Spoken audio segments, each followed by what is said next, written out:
ধৈর্য বড় কঠিন সম্পদ। আল্লাহ বলেন যারা ধৈর্য ধারণ করবে আমি আল্লাহ তাদেরকে বিশাল শ্রেষ্ঠ দুইটা নেয়ামত দান করব, পুরস্কার দান করব।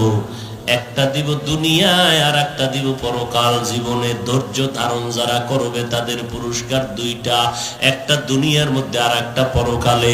দুনিয়ার মধ্যে পুরস্কার হলো আমি আল্লাহ ধৈর্য ধারণকারীর সাথে সব সময় থাকবো।